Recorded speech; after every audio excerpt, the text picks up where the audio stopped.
Muy buenos días. Hola Marcos, ¿cómo estás? Buenos días. Buenos días a todos los participantes que en este momento están iniciando, se están conectando con nosotros. Bienvenidos. Ven en la pantalla a el doctor Marcos Carrillo. Nos pueden escuchar perfectamente, nos pueden avisar en el chat.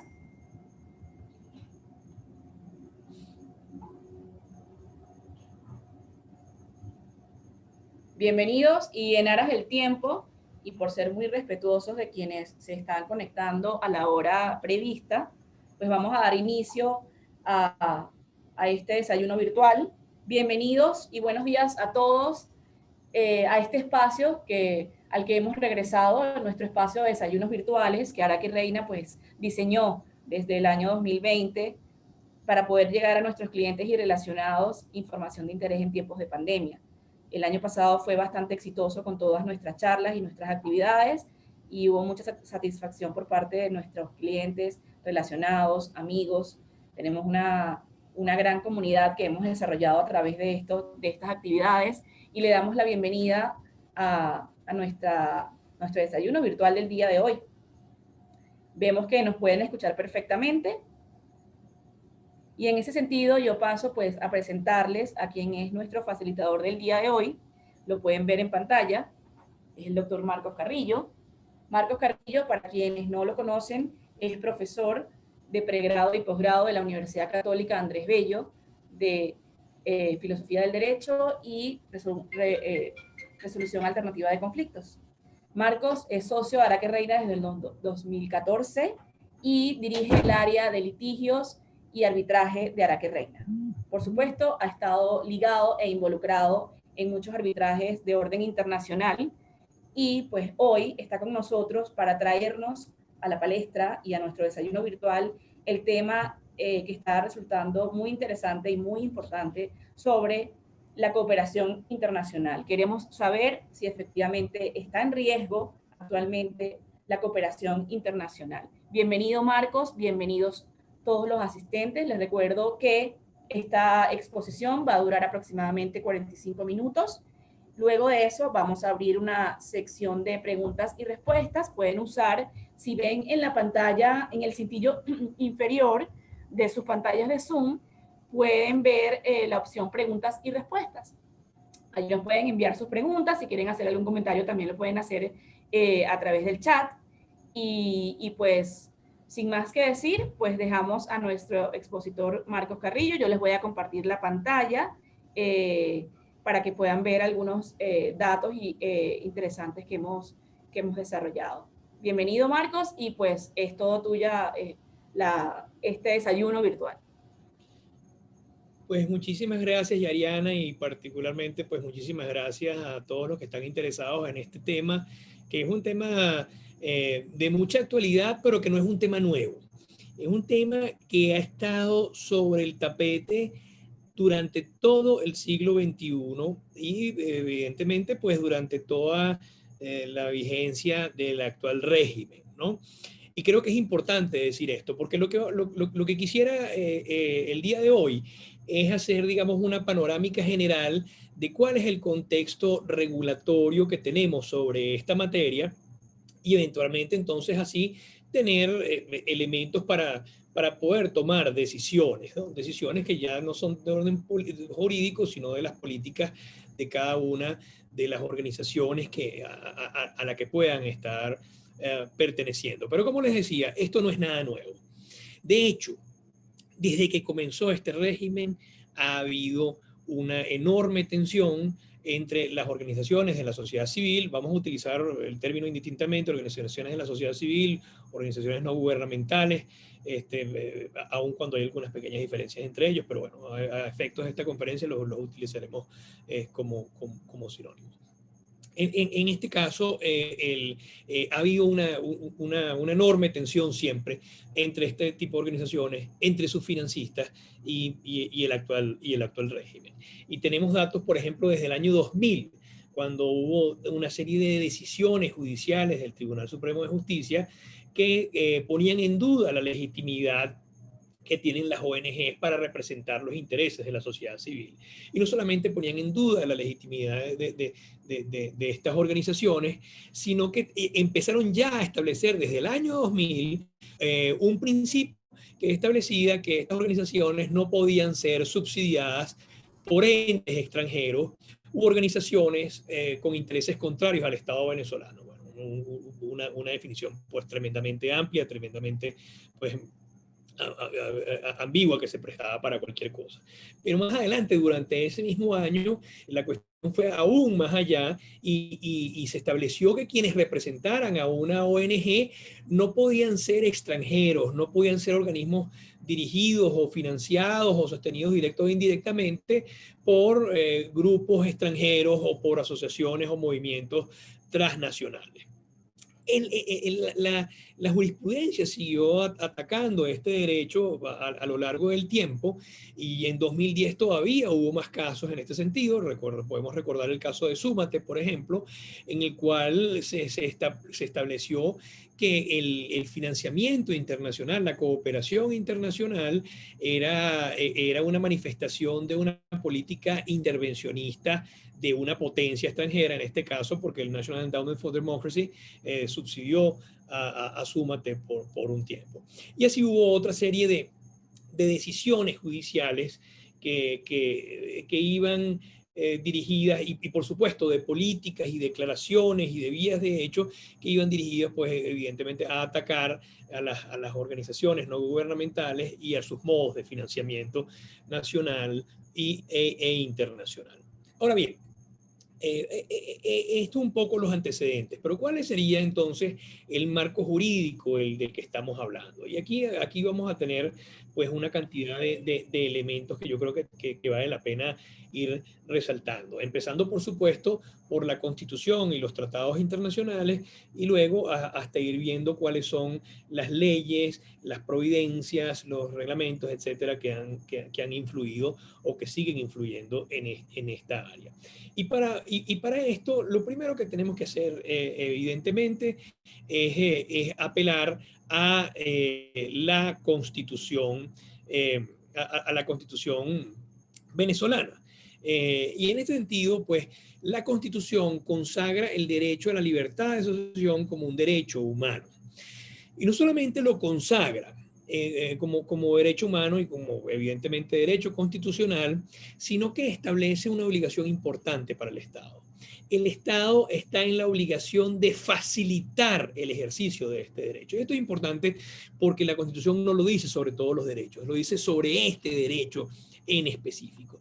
Y eso conlleva entonces una serie de actividades y de obligaciones que debe completar el Estado para facilitar este derecho. Y creo que este concepto es lo que tenemos que tener, digamos, presente a lo largo de toda la exposición, porque es lo que condiciona, en definitiva, la regulación, cómo debería ser la regulación, aunque de hecho no sea así en Venezuela. Pero también nos abre, por supuesto, puertas de defensa del derecho, ¿no?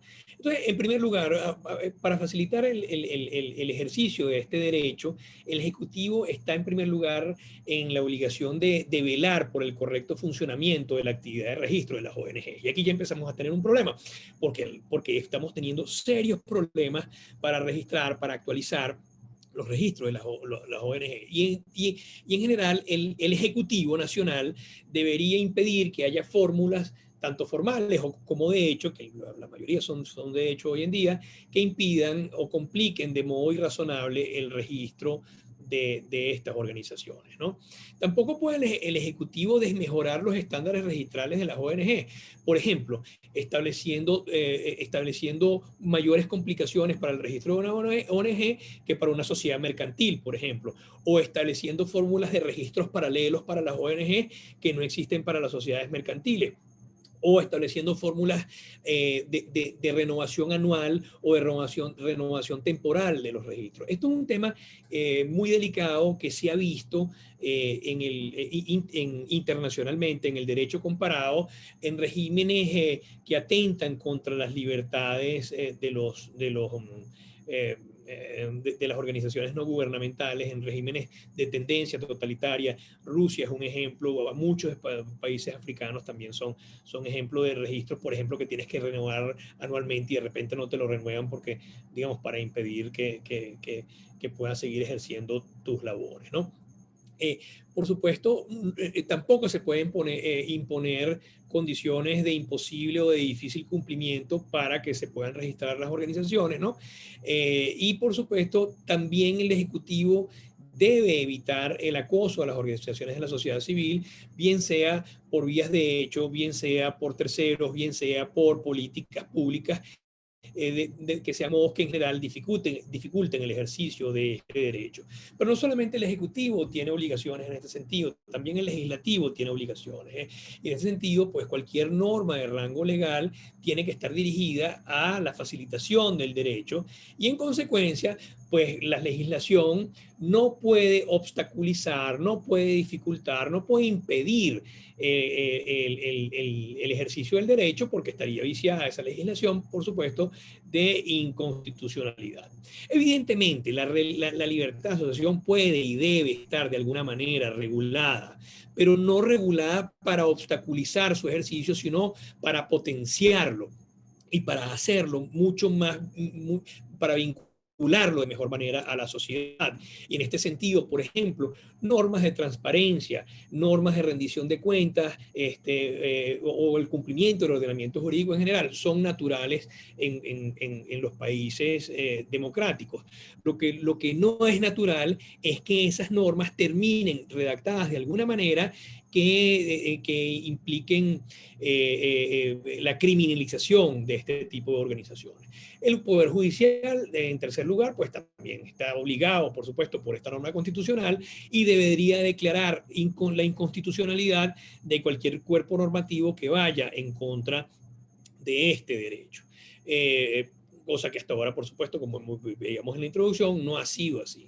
Vinculado a la libertad de asociación, tenemos en la Constitución la libertad de asociarse con fines políticos, que es una libertad que tiene cualquier persona, siempre que lo haga por métodos democráticos y por formas de organización democrática establecidas también, digamos, dentro del ordenamiento jurídico. Pero la norma en este sentido establece algo interesante, que es la posibilidad que tiene la ley de regular lo concerniente al financiamiento y a las contribuciones que reciban estas organizaciones con fines políticos, que no son solo los partidos políticos. Es decir, las organizaciones con fines políticos son partidos políticos y son, por ejemplo, organizaciones de derechos humanos, organizaciones con intereses políticos, etcétera, que no están limitadas a la participación electoral, nada más, ¿no? Entonces, ahora bien, si bien la Constitución permite esto, haciendo una lectura de contexto junto con las normas que comentábamos anteriormente, pues el manejo, digamos, la regulación sobre el manejo de fondos debe hacerse fundamentado en dos principios también de orden legal y orden constitucional. El principio de presunción de buena fe y el principio de presunción de inocencia. En otras palabras, la regulación no puede partir del principio de que las organizaciones de la sociedad civil son organizaciones criminales, sino que son organizaciones que están destinadas a cumplir funciones sociales y funciones de protección de derechos humanos que deben ser facilitadas y que por supuesto tienen que estar, bueno, tiene que haber regulaciones, pero que partan de este principio de presunción de inocencia y de facilitación del derecho, ¿no? De modo que las normas que regulen este aspecto del financiamiento tienen que estar también orientadas por principios de razonabilidad, por principios de equidad, por principios de justicia y de no discriminación. En otras palabras, en el ejercicio de esta orden constitucional no pueden establecerse normas que sean desproporcionadas y que obstaculicen o impidan el normal ejercicio del derecho en cuestión. Otro comentario que debemos hacer en este sentido es que a pesar de esta norma que hemos estado diciendo de regulatoria, pues hay la imposibilidad constitucional de pretender regular el objeto para el cual los fondos son recibidos o la forma de invertir esos fondos. siempre por supuesto que su fin sea lícito y su manejo sea lícito, ¿no? Pero esto es importantísimo porque esto forma parte precisamente enteramente del ámbito privado. Entonces, si bien se puede, la Constitución permite regular los fondos, no, lo que no se puede hacer es decir para qué pueden ser invertidos esos fondos o cómo fueron recibidos, etcétera, ¿no? Entonces, esto es importante porque vamos a ver que la legislación en Venezuela no ha ido en ese sentido, ¿no? Otra de las cosas es que la norma constitucional no obliga de manera alguna a que los donantes declaren el origen de los fondos. Evidentemente, hay unas normas generales de compliance en el sector bancario que toda persona, no solamente las ONGs, debe cumplir. Pero entonces aquí también hay que ser cuidadoso. Es decir, el compliance va dirigido bajo el mismo estándar para todo el mundo. No puede haber un estándar mucho más oneroso, mucho más complejo, mucho más difícil de cumplir para un sector, en este caso el de las organizaciones de la sociedad civil, que para el resto de los sectores de la sociedad. De modo que, en este sentido, hay también constreñimientos sobre la manera de regular este aspecto. Estos constreñimientos no son solamente de orden constitucional, sino que también están contenidos en diferentes tratados internacionales que según nuestra Constitución tienen también jerarquía constitucional y deben prevalecer en el derecho interno. Así tenemos, por ejemplo, que la Declaración Universal de los Derechos Humanos establece que toda persona tiene derecho a la libertad de reunión y de asociación pacífica. También establece el mismo derecho del Pacto Internacional de Derechos Civiles y Políticos. Pero agrega una cuestión bastante interesante, que es que el ejercicio de este derecho solo puede estar sujeto a restricciones previstas por ley que sean necesarias en una sociedad democrática. Entonces, aquí tenemos algo muy importante, que es un condicionamiento, una subordinación de la regulación del ejercicio de este derecho a los principios democráticos. Por supuesto, después te hablan de seguridad nacional, seguridad pública, orden público, etcétera, pero todo esto también está subordinado a que se dé en una sociedad democrática, en una sociedad que promueve la libertad, que promueve la igualdad entre las personas. Por supuesto, también la Declaración Americana de los Derechos y Deberes del Hombre o la Convención Americana de los Derechos Humanos regulan el derecho exactamente en la misma forma. Es decir, reconocen el derecho y supeditan su regulación a que sea dentro de los cánones de la democracia. Lo mismo sucede pues con la Convención de Derechos de Libre Asociación y Libertad de Organización de la OIT. Pero además de los tratados internacionales, también hay resoluciones y declaraciones en materia de derechos humanos por organismos multilaterales que son importantes resaltar. Por ejemplo, hay una resolución de la Comisión de Derechos Humanos de la ONU para la promoción del derecho de reunión y de asociación pacífica.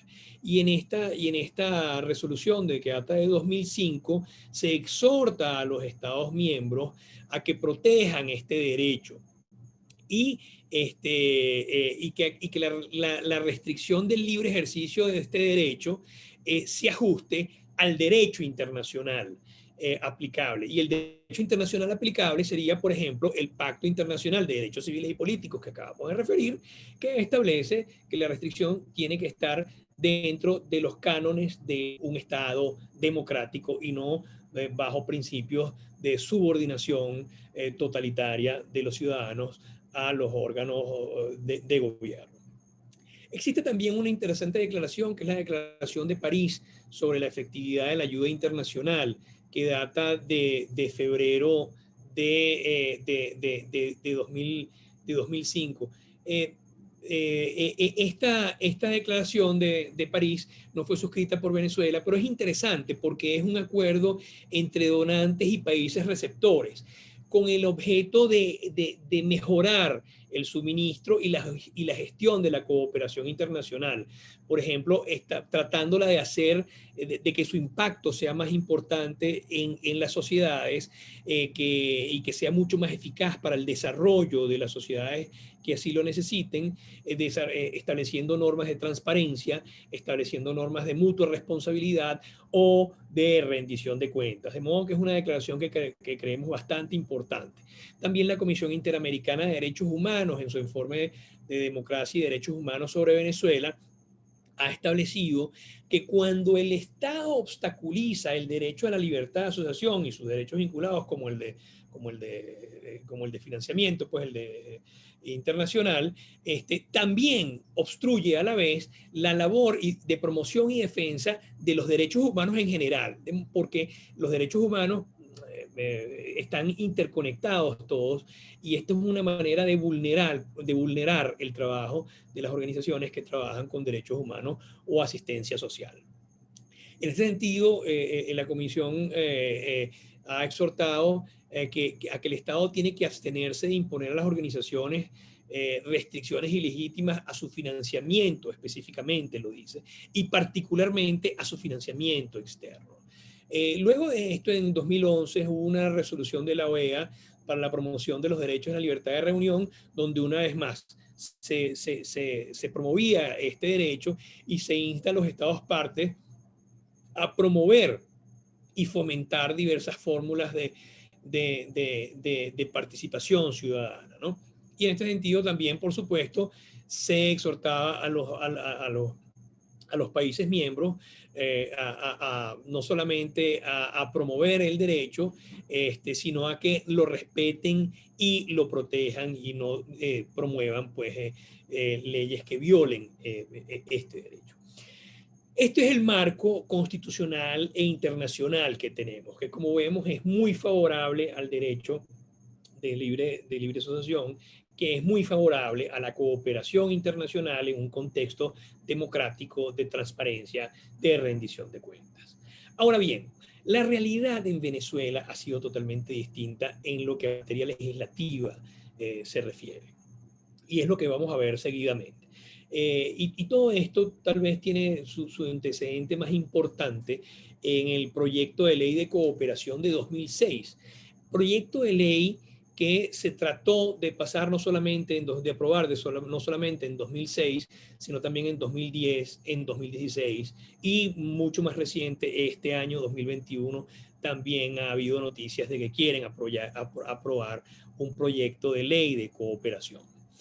¿Qué es lo que sucede con esta ley de cooperación? En primer lugar, el proyecto condicionaba las materias que podían ser objeto de cooperación internacional y las sometía a un plan establecido por el gobierno nacional que tenía a su vez que estar en vinculación con el plan de la patria y con las materias preferenciales establecidas en el plan de la patria.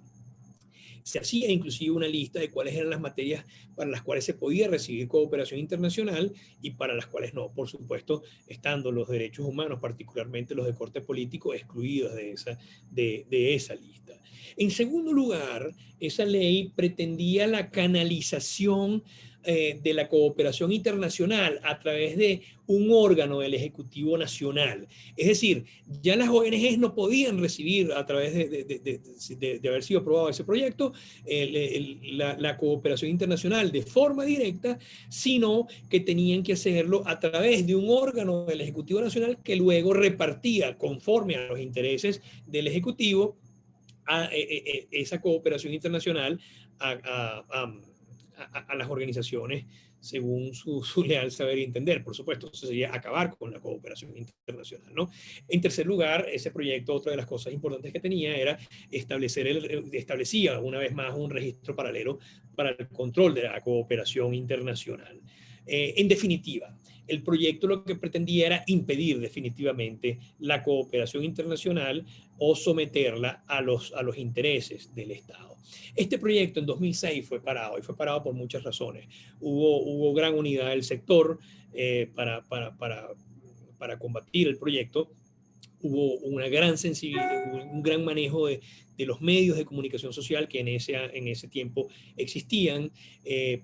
Hubo una enorme presión y lobby internacional por varios países, por Unión Europea y muchos otros, que cooperaron, pues que ayudaron para que el proyecto no fuera pasado. Y lo mismo ha sido, pues ha sucedido en 2010, 2016. Vamos a ver qué sucede en 2021 con una realidad bastante distinta a la que teníamos en 2006. Pero el problema no quedó ahí.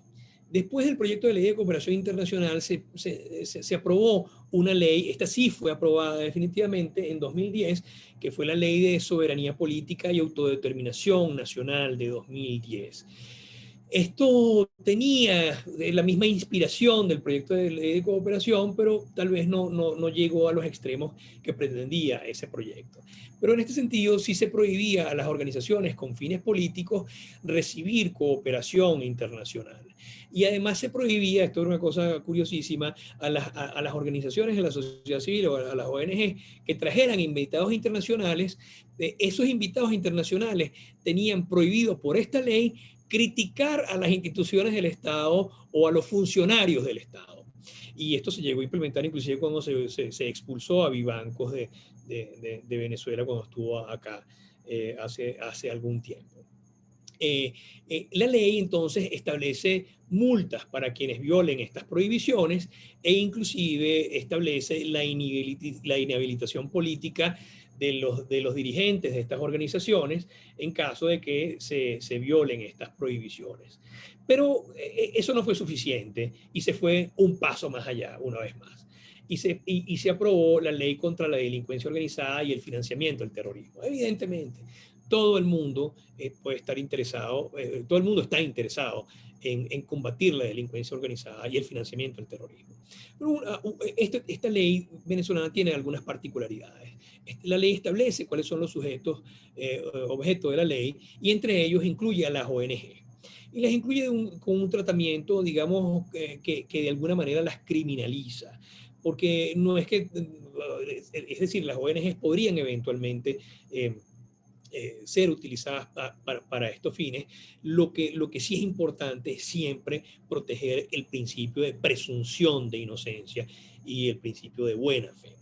En este sentido, pues la ley establece que las personas jurídicas, incluyendo las ONG, son responsables civil, administrativa y penalmente por los hechos vinculados con delincuencia organizada y financiamiento del terrorismo que pudieran ser cometidos por cuenta de ella. Y establece una cantidad de sanciones que van desde la clausura definitiva de la persona jurídica, la prohibición de realizar actividades o determinadas actividades, la confiscación o decomiso de los instrumentos que pueden haber servido para la comisión del delito, establece una serie de multas también, o la posibilidad de que le sean revocadas a algunas autorizaciones administrativas que le hayan sido otorgadas, pero también establece también penas de prisión.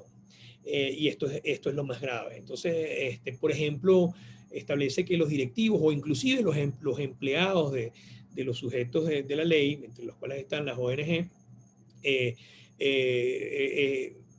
incurran en imprudencia, impericia, en negligencia, que favorezca la comisión de alguno de los delitos de esta ley, pueden ser penados entre 3 y 6 años de prisión.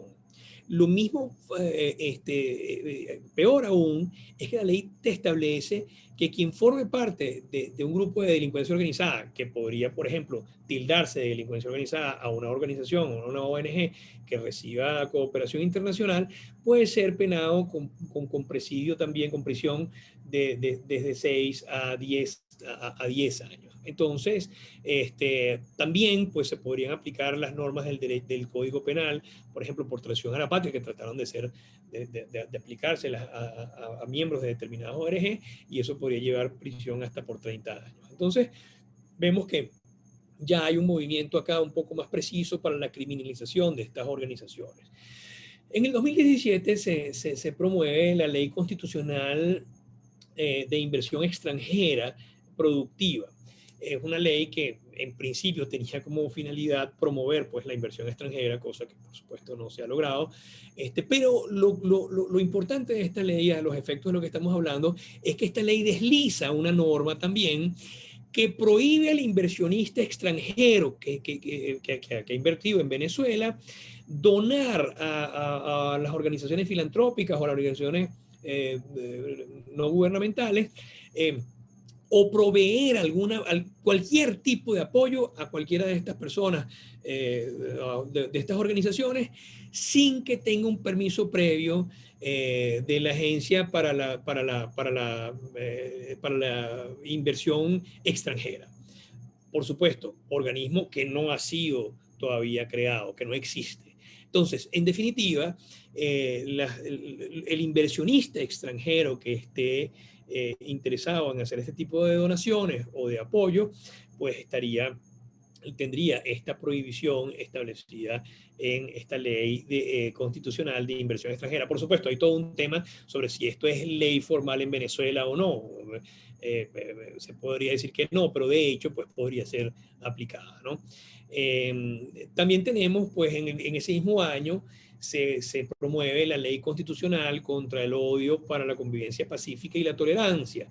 Una vez más, una ley que formalmente podría decirse que no forma parte del ordenamiento constitucional venezolano, sin embargo, pues de hecho ha venido siendo aplicada. Una vez más, pues nadie puede estar en contra de que se combata el odio, la convivencia pacífica y la tolerancia.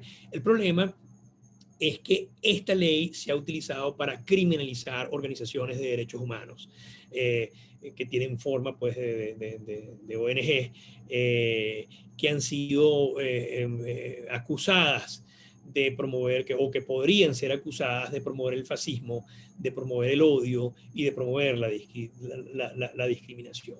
Y si eso sucediere, los condenados podrían ser condenados hasta con 20 años de prisión. Es decir, las penas van aumentando, la presión se va estrechando y se va incluyendo a las ONGs o las organizaciones de la sociedad civil en ámbitos de orden criminal,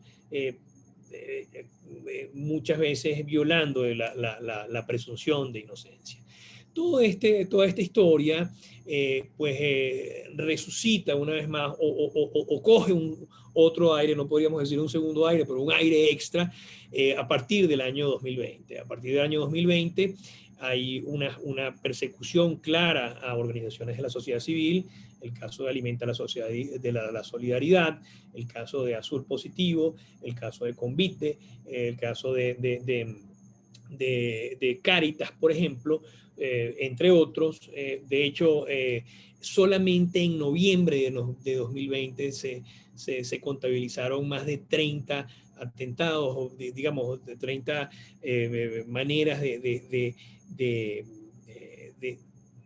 obstaculizar o de criminalizar el derecho de libertad de asociación. Y en concreto, pues atacando a ONG. Más de 30 solo en noviembre del año pasado. Entonces, vemos pues que hay como una nueva ola en este sentido. Nueva ola que viene de la mano de la resolución conjunta 82 y 320, que lo que buscaba era, una vez más, establecer el registro en este caso, de organizaciones de la sociedad civil extranjeras que, digamos, no domiciliadas en Venezuela, y tener pues un registro paralelo de ese tipo de organizaciones. Posteriormente, eso fue en octubre, en noviembre, aparece una circular que muchos de ustedes ya pueden conocer, una circular de Sudeban. Ya ni siquiera es una ley, ya ni siquiera es un reglamento, es ya por vía de circular, en donde se instruye al sector bancario nacional para que implemente medidas que fortalezcan procedimientos y mecanismos de orden tecnológico para monitorear específicamente a las organizaciones sin fines de lucro, específicamente a las ONGs o a las organizaciones de la sociedad civil. Y el propósito de esto es identificar cualquier persona natural o jurídica que envíe fondos o que reciba fondos de organizaciones, digamos, filantrópicas, de organizaciones que financien a las organizaciones, a las ONGs, y que puedan ser, digamos, detectar movimientos inusuales o sospechosos de lavado de dinero, de financiamiento del terrorismo, o inclusive para la proliferación de armas de destrucción masiva. Lo curioso de esta circular es que, una vez más, no es una circular para compliance general de las personas, sino que va dirigida a un sector específico, que es una forma no solamente de discriminarlo, sino de inclusive criminalizarlo de alguna manera. Y de ahí llegamos ya pues a lo que ha llamado la atención últimamente, que son estas providencias administrativas emanadas de la Oficina Nacional contra la Delincuencia Organizada y el Financiamiento del Terrorismo, que son las providencias administrativas número 1 y número 2 de esta oficina, de reciente, pues de muy reciente data, pues de hace apenas un mes, y la otra de hace apenas 1 o 2 semanas, la número 2, ¿no? Yo creo que el objeto subyacente de estas providencias es resucitar un poco la aplicación a las ONGs, en específico de la Ley Orgánica contra la Delincuencia Organizada y el Financiamiento al Terrorismo, porque estas providencias hay que leerlas en el contexto de esta ley, de modo tal que esto es uno de los peligros que confrontamos con estas providencias. Estas providencias probablemente tratan de reproducir las recomendaciones del GAFI, que es el Grupo de Acción Financiera, que tiene pues, una rama latinoamericana que va dirigido, por supuesto, a la lucha contra la delincuencia organizada y el financiamiento. Lo que pasa es que son normas que si bien son promovidas por el GAFI, no han sido, digamos, bien interpretadas en este contexto de estas providencias, y han sido de alguna manera, en mi criterio, hasta de alguna manera tergiversadas, ¿no? El objeto de esta ley es recabar información, ¿no? Y por supuesto generar una base de datos para ejercer control sobre las actividades de entidades que se consideran vulnerables para la legitimación de capitales. Y establece pues una serie de requisitos y de procedimientos que deben cumplir estos sujetos. ¿Cuáles son estos sujetos? Los sujetos de estas providencias son aquellos que no están regulados, que son sujetos de la ley contra la delincuencia organizada, pero que no están regulados por ley especial. De modo tal que, por ejemplo, al sector bancario no se le aplica esta ley, al sector de seguros, por ejemplo, no se le aplica esta ley, y algún otro sector que sea sujeto de esta ley contra la delincuencia organizada. De modo que prácticamente estas providencias van dirigidas directamente a las ONG. Y bueno, hay algunas otras personas naturales o jurídicas dedicadas, por ejemplo, a la construcción o bienes raíces, por ejemplo, que podrían también ser objeto de estas providencias, ¿no? Que lo que buscan es, por supuesto, crear un registro paralelo, violando este principio que decíamos se derivaba de la Constitución al principio, de doble registro, para tener pues otro tipo de control, ya en este caso no de orden nada más registral, sino de orden policial, por la naturaleza de la persona ante la que habría que registrarse, ¿no? El registro exige la identificación de los miembros de las ONG, que ya lo tienen en el registro civil. Exige la identificación de donantes nacionales o extranjeros, cosa que, como decíamos al principio, por eso es tan importante que hiciéramos la referencia a las normas constitucionales. Las normas constitucionales digamos, no exigen esto, y de alguna manera lo desestimulan, porque recordemos que el principio que rige esta materia es el de facilitar el ejercicio, no el de obstaculizarlo, y mucho menos el de criminalizar la actividad, ¿no? La providencia número 1 solicitaba inclusive que se identificaran los beneficiarios, cosa que era tremendamente nociva porque violaba todos los derechos, es decir, violaba hasta el derecho a la intimidad eventualmente. Esta identificación de los beneficiarios fue derogada en la segunda providencia, de modo que esto ya no sería un requisito que se exige en la actualidad. Sin embargo, pues estas providencias están viciadas de inconstitucionalidad por todas partes. En primer lugar, porque estas providencias invaden materia de la reserva legal. ¿Por qué? Porque versan sobre cuestiones vinculadas a derechos y garantías constitucionales que son objeto de materia legal, de reserva legal, perdón. También establece normas de carácter registral, siendo la materia de registro y de notarías reservada también a normas de rango legal y no a normas de rango sublegal, como son este tipo de providencias, ¿no?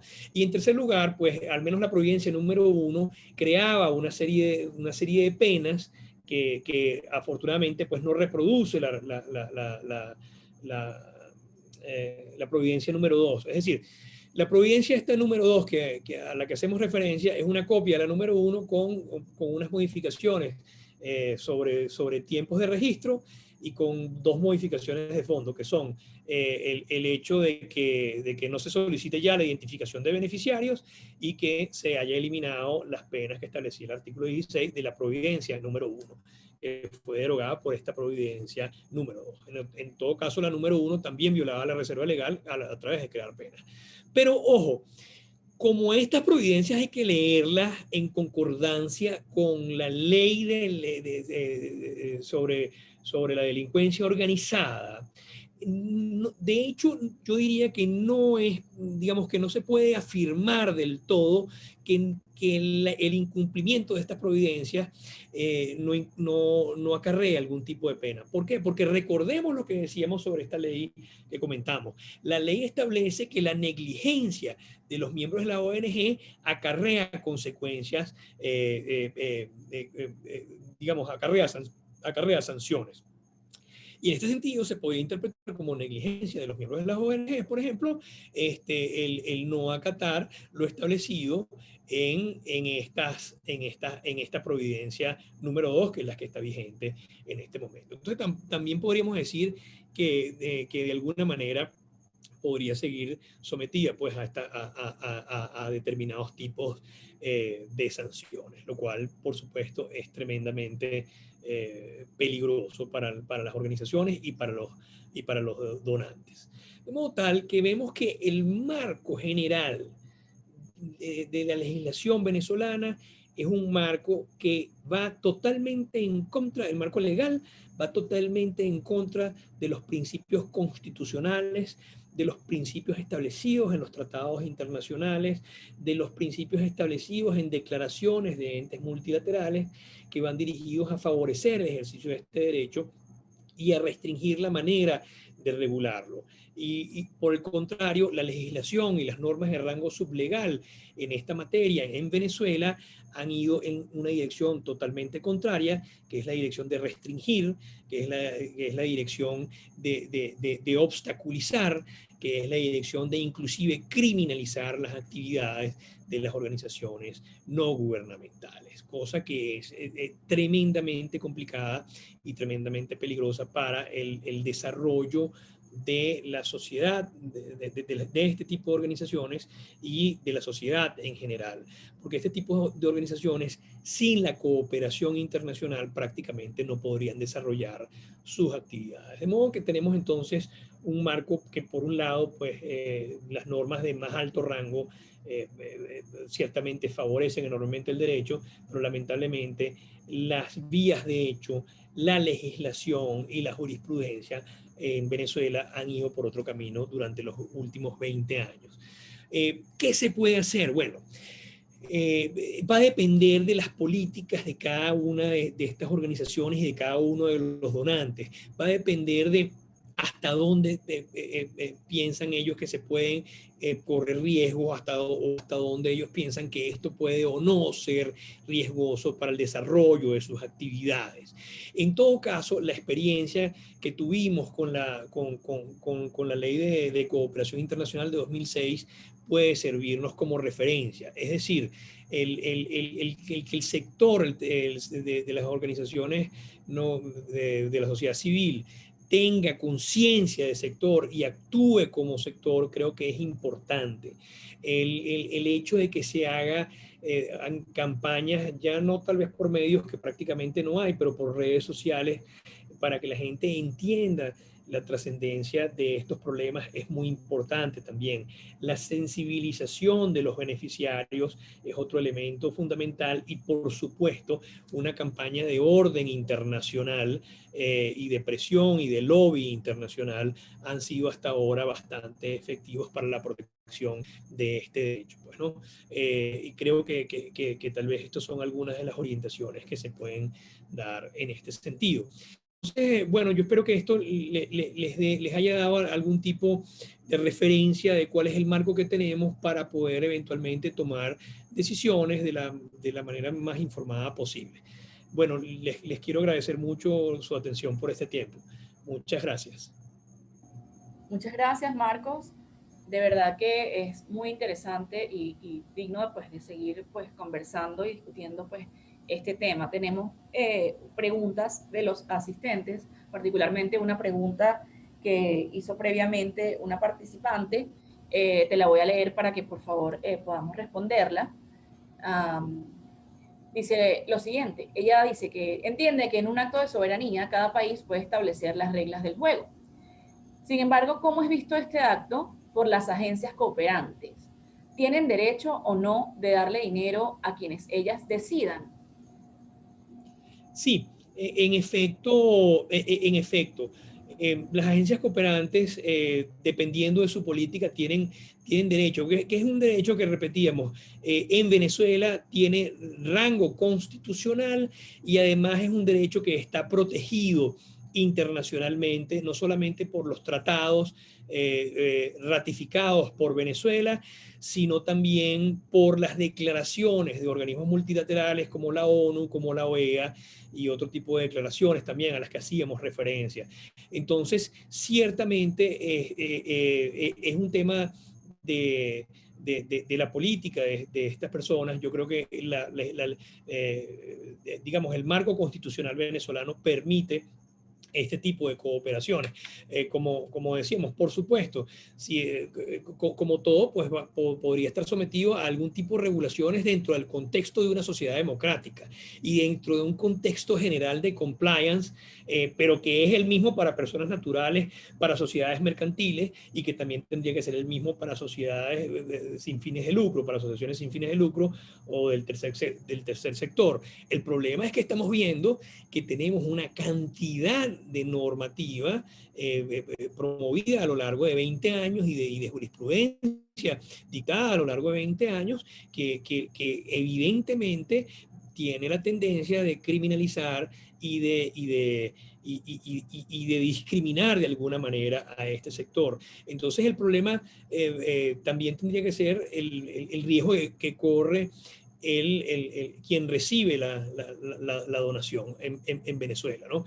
Y en ese sentido, pues tendría que haber algún tipo de trabajo ya práctico entre el donante y el receptor de la donación para ver cuál es cómo pueden mitigar los riesgos que hoy existen bajo la legislación, y no solamente bajo la legislación, sino bajo las vías de hecho que hoy hay en Venezuela.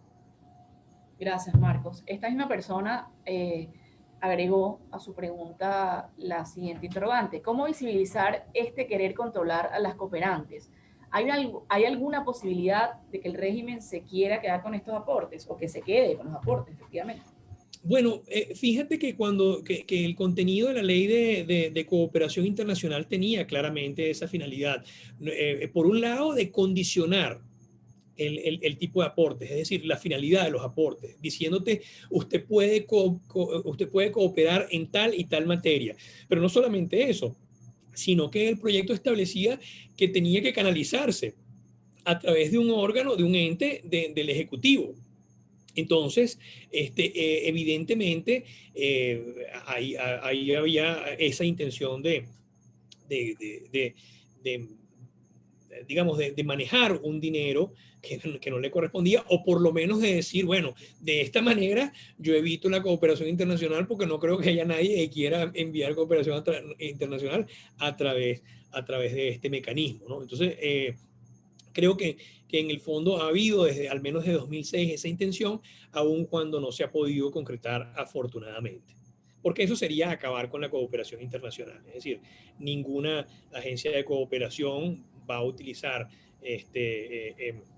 los canales del Ejecutivo para, eh, para enviar sus donaciones. Pues. Eso va además en contra de todo principio de libertad, pues, ¿no? Por supuesto. Entonces, eso no lo creo, digamos, eso sería una manera de acabar con la cooperación internacional y en definitiva, como lo ha dicho la propia OEA, perdón, como lo ha dicho la propia Comisión Interamericana de Derechos Humanos, sería una manera también no solamente de acabar con la cooperación internacional, sino con el derecho a libre asociación y por lo tanto también con una manera de acabar con la labor de las organizaciones de derechos humanos o de desarrollo social en el país.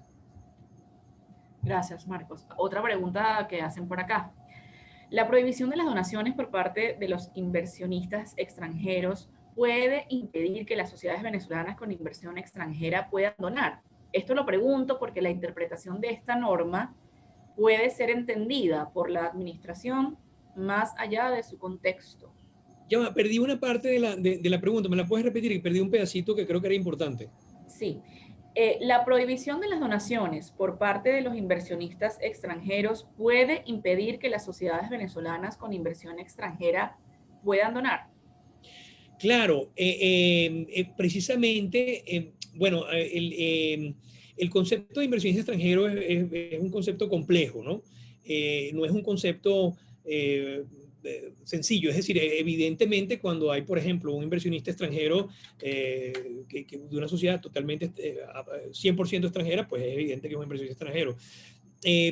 Hay un tema sobre, dependiendo de, de la definición que se haya dado jurisprudencialmente a nivel internacional, pues dependería también, puede depender del control que ejerza este inversionista en esa empresa, de la importancia, de la relevancia que tenga en esa empresa. Sin embargo, el problema que tenemos acá es que, pues, por supuesto, podría ser interpretado que es una forma de donación de un inversionista extranjero, ya que ha invertido en una empresa, aunque sea de capital mixto, por ejemplo. Entonces, es probable que se pudiera interpretar de esa manera.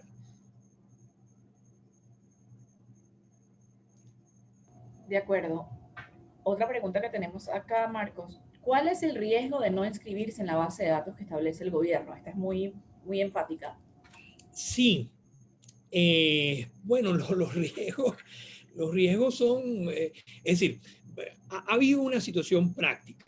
Hace aproximadamente un mes, un grupo enorme de organizaciones de la sociedad civil, un grupo de más de 100 organizaciones, emitió un comunicado diciendo, rechazando estas providencias y diciendo que ellos no se iban a inscribir. ¿Cuál es el riesgo? El riesgo, según la providencia número 1, es que podías ser objeto de una serie de sanciones que remitían a la legislación nacional. Por supuesto, esto violaba flagrantemente la reserva legal y estas sanciones fueron eliminadas. Ahora bien, como yo les decía, creo que leyendo esta providencia número 2, que es la que está vigente, interpretada concatenadamente con la ley contra la delincuencia organizada, podría interpretarse que sería una actitud negligente de los miembros de las organizaciones de la sociedad civil el no cumplir con este registro y por lo tanto podría estar sujeto a algún tipo de sanción establecida en la ley contra la delincuencia organizada. De modo que puede haber riesgos. Sin embargo, como les digo, la actitud abrumadora de las organizaciones venezolanas, estamos hablando de más de si mal no recuerdo, más de 100 organizaciones que suscribieron este comunicado, rechazando este registro y afirmando que no se iban a registrar. Entonces, pues, bueno, ejerciendo pues un derecho también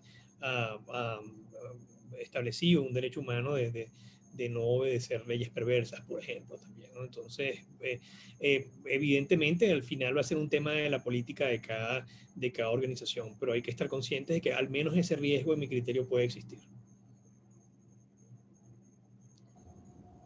Entonces, se recomienda hacerlo en virtud de que alguna organización ya se inscribió. O sea, si ya una se inscribió, el resto debería hacerlo. Yo no me atrevería, digamos, a hacer eso, a hacer una recomendación en ese sentido, digamos, de manera genérica, porque eso va a depender mucho de la política interna de cada organización, de la evaluación de riesgos, de la evaluación de opciones que tengan,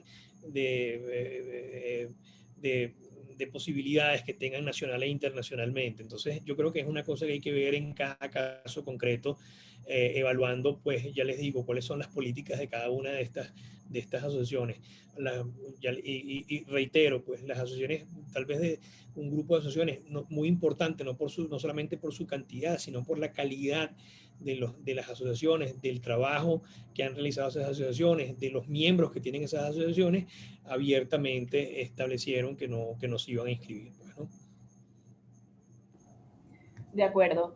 Una persona pregunta, ¿cómo se puede hacer valer este derecho? Yo supongo que se refiere pues al derecho de libre asociación. Digamos que eso en parte lo hemos desarrollado. Sí,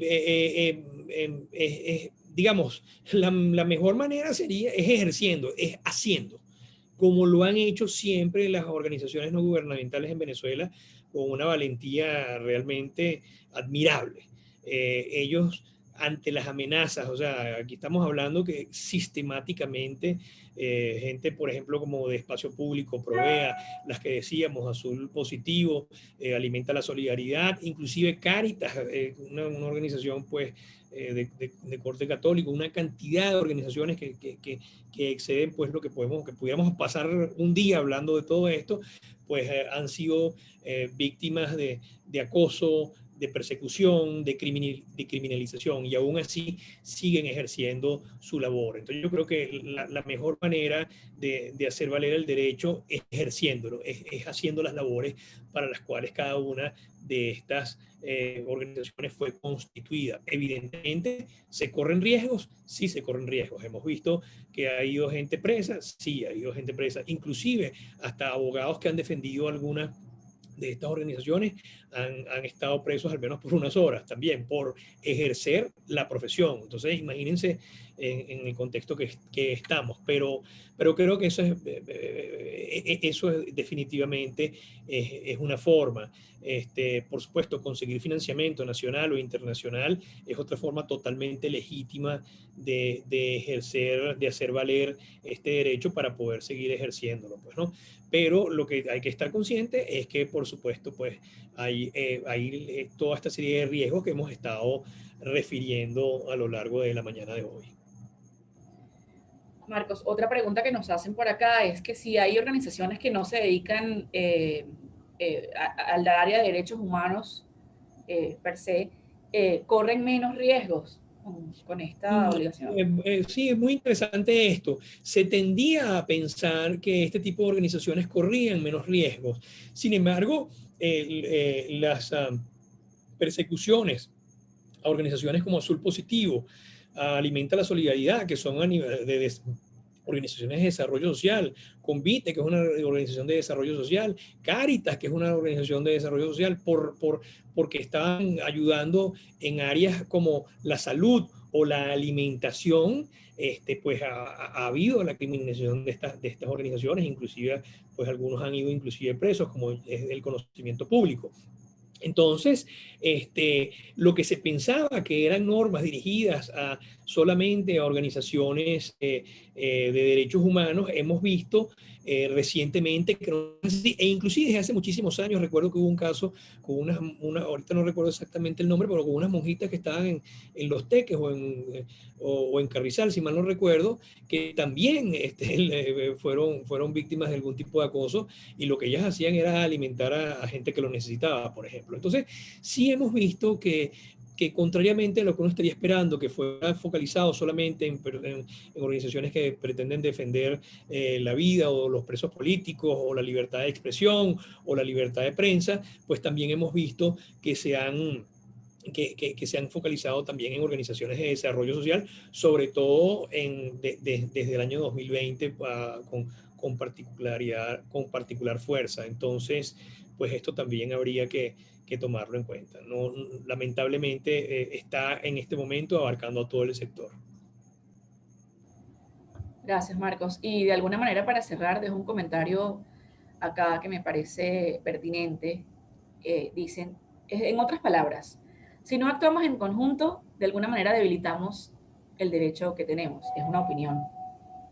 Sí, definitivamente creo que, y se los decía durante la exposición, pues yo creo que el que haya un sentido de sector, que el que haya un sentido de conjunto, un sentido de que somos un mismo, de alguna manera, los mismos dolientes, de esa misma manera creo que podemos estar bastante más protegidos. Por eso es que considero tan importante este comunicado de las 100 y pico de organizaciones que se hizo hace aproximadamente unas cuantas semanas, un mes, rechazando esta providencia número 1. El que haya sentido de sector, que haya sentido de solidaridad en el sector, creo que es muy, muy importante, así como la sensibilización a través de redes, así como también que haya mucha unidad y sensibilización a través de los beneficiarios, porque muchas veces los beneficiarios no entienden la trascendencia de esto, y tal vez también estrechar vínculos entre las organizaciones de la sociedad civil y los beneficiarios de estas organizaciones sería también muy importante. Pero creo que esa frase es excelente como para concluir. El sentido de unidad y del sector creo que es uno de los elementos importantes para poder defenderlo. Sin duda, es una excelente conclusión para esta presentación. Muchísimas gracias, Marcos, y muchas gracias a quienes pues, hoy participaron en nuestro desayuno virtual. Les recordamos nuestras redes sociales, estamos en Instagram, estamos en YouTube. Esto va a ser subido pues, a nuestro canal de YouTube, donde lo podrán ver en diferido. Tenemos Twitter también, pueden hacernos preguntas que haya quedado en el tintero, que quieran, pues, algún comentario que quieran agregar, y estamos siempre a la orden y a disposición de todos nuestros clientes y relacionados. Muchísimas gracias a todos, gracias Marcos, te dejo para que cierres. Bienvenidos todos y pues seguiremos con estas actividades que de algún modo pues representan interés fundamental para la comunidad que hemos creado a través de estos desayunos virtuales. Gracias a todos, te dejo Marcos la palabra. Bueno, yo una vez más quiero agradecer pues el interés y la atención en este tema, que es un tema que nos atañe a todos. Por supuesto, en la oficina tenemos una larga experiencia en este tema. Yo he venido trabajando en este tema desde hace prácticamente 20 años y creo que es un tema fundamental para el desarrollo de la sociedad y para el derecho en general. Espero que la exposición haya sido del agrado de todos ustedes y bueno, y no les haya estropeado mucho el desayuno lo que les haya dicho. Pero bueno, a pesar de eso, les deseo el mejor de los desayunos y el mejor de los días. Pues muchísimas gracias por su gentil atención. Gracias a todos. Nos vemos. Hasta luego.